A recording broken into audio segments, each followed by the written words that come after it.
The five elements. पंच तत्व, सिर्फ पांच। अगर उन्हें इतना सारा खेल खेलना है, केवल एक या दो रूप नहीं, इन्होंने अरबों खरबों रूप लिए हैं। अगर ये सब होना है, अगर ये दूसरे गुणों या संभावनाओं को ग्रहण नहीं करें, तो आप इन पांचों से इतने सारे रूप नहीं रच सकते। ये स्वभाव से ही ग्रहणशील हैं। जिस हवा को आप सांस में लेते हैं, जो भोजन आप खाते हैं, जो पानी आप पीते हैं, We will leave the other two because you don't. हम बाकी दोनों को छोड़ रहे हैं क्योंकि आपके पास उनका ज्यादा अनुभव नहीं है। आज हम जानते हैं कि हम उन्हें प्रभावित कर सकते हैं। सिर्फ विचार, भावना, नियत या ऊर्जा से हम पानी का गुण बदल सकते हैं। हम हवा का और भोजन का गुण बदल सकते हैं सिर्फ अपने विचार, भावना या नियत से। So, तो आपके भीतर के ये पंच तत्व जिनसे ये शरीर बना है, इन पर गहरे प्रभाव हैं और जानकारी की एक खास परत, जिसे हम आमतौर पर कार्मिक पदार्थ कहते हैं, इकट्ठी हो जाती है। इसके बिना ये तत्व आपके भीतर एक खास तरीके से पेश नहीं आ सकते थे। ये एक सा होता। if अगर अलग अलग जानकारियां इकट्ठी नहीं होती तो हर इंसान एक सा होता। देखिए, अगर आप एक केला खाती हैं तो आप एक महिला बन जाती हैं। केला महिला बन जाता है। इनमें से कोई खाता है तो वो पुरुष बन जाता है। अगर गाय खाती है तो वो गाय बन जाता है। वही केला। banana is not. केले में इतनी समझ नहीं है कि वो खुद को पुरुष, स्त्री, गाय या कुछ और बना सके। आपके भीतर जानकारी का एक संग्रह है जो केले को एक औरत, मर्द, गाय या हाथी या किसी और रूप में बदल देती है। What you call as myself. आप जिसे मैं कहते हैं वो सूचना या जानकारी का एक संग्रह है और मूल रूप से ये आपके साथ तत्वों के माध्यम से चिपकी हुई है, क्योंकि यहां तत्वों के सिवा और कुछ नहीं है। तो इनकी शुद्धि का मतलब है कि आप इन्हें साफ कर रहे हैं और इसे इकट्ठा की गई जानकारी या कार्मिक पदार्थ से मुक्त कर रहे हैं। अगर ऐसा न किया तो आप एक मजबूत शख्सियत तो होंगे, पर कभी ये नहीं जान सकेंगे कि आप उन सीमाओं से परे कैसे जा सकते हैं जो आपने खुद के लिए बना रखी हैं। ये सीमा अस्तित्व ने नहीं बनाई, ये सीमा खुद आपने अपने लिए बनाई है। अगर आप उस सीमा से पार नहीं जा सकते जो आपने बनाई है, तो ये जीने का मूर्खतापूर्ण तरीका होगा। आप अनजाने में ही सीमा रच लेते हैं और कुछ समय के बाद दावा करने लगते हैं, मैं तो ऐसा ही हूं। आपने अक्सर लोगों को यह कहते सुना होगा। आप उन्हें किसी सीमा से पार जाने को कहें, नहीं, मैं तो ऐसा ही हूं। आप ऐसे नहीं हैं। आपने खुद को ऐसा बना लिया है। ये सफाई तब महत्वपूर्ण हो जाती है जब आप खुद को इन सीमाओं से पार ले जाकर आजादी या मुक्ति को ही अपने जीवन का लक्ष्य चुन लेते हैं। अगर आप एक ठोस गेंद बनना चाहते हैं तो आपको सफाई की जरा भी जरूरत नहीं है। There's no need to cleanse at all. So, कार्मिक प्रक्रिया को ठोस में बदलने से आप कड़े बन जाएंगे। कड़ापन आपके जीवन में बहुत दुख लाएगा, बहुत दुख। आपको किसी आफत की जरूरत नहीं है, आप खुद ही एक आफत हैं। आपको किसी बाहरी सहायता की जरूरत नहीं। इसे सेल्फ हेल्प कहते हैं। ज्यादातर लोग अपने दुखों के निर्माण के लिए सेल्फ हेल्प पर हैं। you know, किसी को उन्हें छेड़ने की जरूरत नहीं होती। आखिरी बार किसी ने आपको कब छेड़ा था? ऐसा आखिरी बार कब हुआ? शायद स्कूल के दिनों में किसी ने ऐसा किया होगा। उसके बाद कोई भी वैसा कुछ करने में दिलचस्पी नहीं रखता। आप में से तकरीबन सभी लोगों को कभी किसी ने खंजर या तलवार नहीं घुसाई। ज्यादा से ज्यादा किसी ने सुई या उंगली से छेड़ा होगा। Nothing more. लेकिन आप में से ज्यादातर लोगों को पिछले 10, 15 या 25 सालों में किसी ने सुई या उंगली से भी नहीं छेड़ा, क्योंकि हर किसी को आपसे डर लगता है। Who's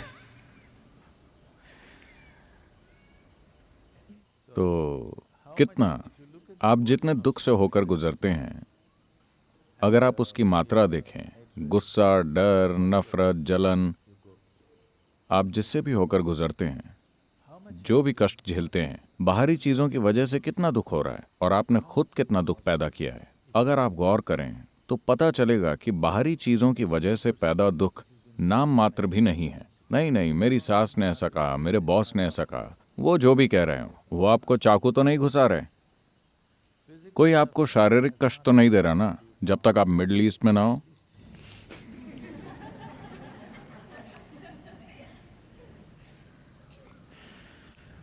ज्यादातर लोगों के साथ ऐसा कुछ हुआ ही नहीं, तो बाकी सब आपका खुद का ही बनाया हुआ है।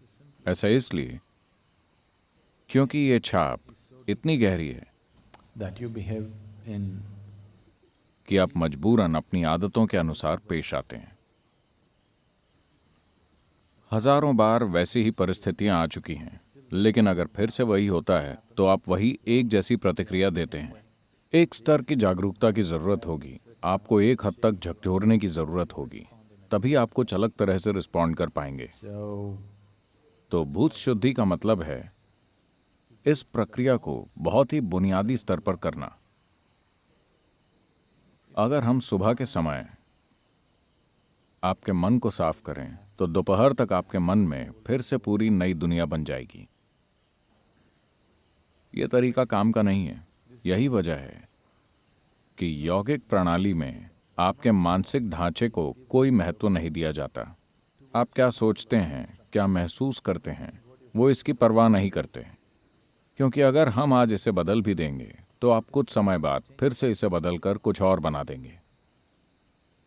हम केवल शरीर में दिलचस्पी रखते हैं, इसीलिए योग में हर चीज को शरीर कहा गया है। भौतिक शरीर, मानसिक शरीर, ऊर्जा शरीर वगैरह, लेकिन मन नहीं, क्योंकि आपके भीतर मन का जो खेल चल रहा है, towards which you have given जिसे आप इतनी अहमियत देते हैं, उसका कोई महत्व नहीं है। आपके भीतर जमा सूचना के आधार पर आपके जो भी कर्म हैं, आपका जो भी संस्कार है, आप उसके अनुसार ही सोचते हैं, महसूस करते हैं, आपकी भावनाएं वैसी चलती हैं, सब कुछ उसके अनुसार ही होता है। तो हमारी दिलचस्पी जड़ पर काम करने में है। अगर आप पेड़ की छटाई करते हैं तो वो फिर से उग जाएगा, अब की बार और भी तेजी से बढ़ेगा, तो छटाई करने का कोई मतलब नहीं है। अगर आप जड़ काट देते हैं तो पेड़ मर जाएगा। so the very root तो कार्मिक छाप की जड़ तत्वों में ही छिपी है। वो सबसे बुनियादी पहलू है। दूसरे पहलुओं की तुलना में इसे कहीं ज्यादा सावधानी से करना होता है। तो अक्सर चूंकि अधिकतर लोग अपना पूर्ण रूपांतरण नहीं चाहते, वो बस थोड़ा सा बदलाव चाहते हैं, वो खुद को खोना नहीं चाहते। भूत शुद्धि मतलब आप खुद को खोना चाहते हैं, चाहे वो अच्छा, बुरा, सुंदर या बदसूरत जो भी है, आपको इससे फर्क नहीं पड़ता। आप वो सब खोना चाहते हैं जो आपने रचा है, ताकि ईश्वर का सृजन आपके भीतर खड़ा होकर चमक उठे। इसके लिए आपको थोड़ा काम करना होगा। आपको बुनियादी भूत शुद्धि सिखाई गई है। अगर आप भूत शुद्धि को गंभीर तौर पर करना चाहें तो आपका पूरा जीवन बस यही बन जाएगा। ये कोई ऐसी चीज नहीं होगी जिसे थोड़ा बहुत कर लें। तो अगर आप भूत शुद्धि का छोटा सा संस्करण भी करते हैं तो आप देखेंगे कि ये आपके जीवन में स्थायी बदलाव लाता है और वापस पुराने ढर्रे पर जाने की प्रवृत्ति नहीं रहती, जो कि महत्वपूर्ण है। वरना सब कुछ 3 दिन के लिए बदलता है और फिर पुराना ढर्रा वापस आ जाता है। कुछ समय बाद आपके साथ ऐसा नहीं होगा अगर आप अपनी साधना में भूत शुद्धि को भी शामिल कर लेते हैं। पंचभूत आराधना पंचभूत आराधना एक बिल्कुल अलग प्रक्रिया है। वो एक अनुष्ठान है। जो लोग साधना नहीं करना चाहते बस ऐसे लोगों को थोड़ा लाभ पहुंचाने के लिए।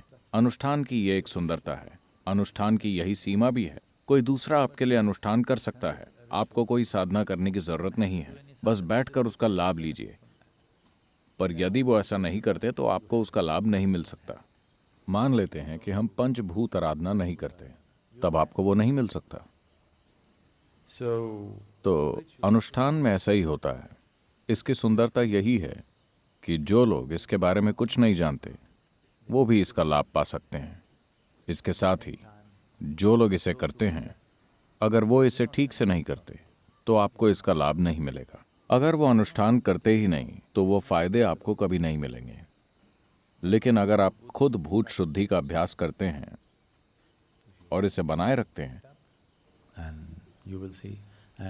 तो समय के साथ आप देखेंगे कि इसके प्रभाव को नकारा नहीं जा सकता। और सबसे बड़ी बात, ये जो भी करे, भले ही अभ्यास छोटा सा ही क्यों ना हो, इसका प्रभाव कभी पलटता नहीं है। ये भूत शुद्धि का एक अहम पहलू है। अगर आप 6 महीने तक योगासन करते हैं और फिर पूरे साल कुछ नहीं करते तो सब कुछ वैसा ही हो जाएगा जैसा पहले था। आपने 6 महीने तक प्राणायाम किया, अगर ये शक्ति चलन क्रिया की तरह ताकतवर है तो इसका असर दिखेगा।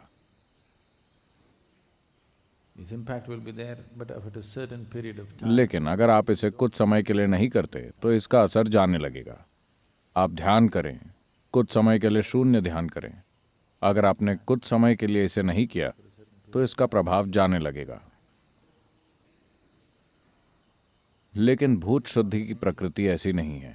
अगर आप इसे करते हैं तो आपको कुछ भी होता हुआ नहीं दिखेगा, क्योंकि यह प्रक्रिया बहुत बुनियादी और धीमी है। पर चाहे जो भी हो, ये वापस नहीं जाएगा। ये आपके साथ रहेगा जब तक आपका शरीर रहेगा। ये साथ रहेगा, ये जाएगा नहीं, क्योंकि ये बहुत बुनियादी स्तर पर है। यही भूत शुद्धि का महत्व है।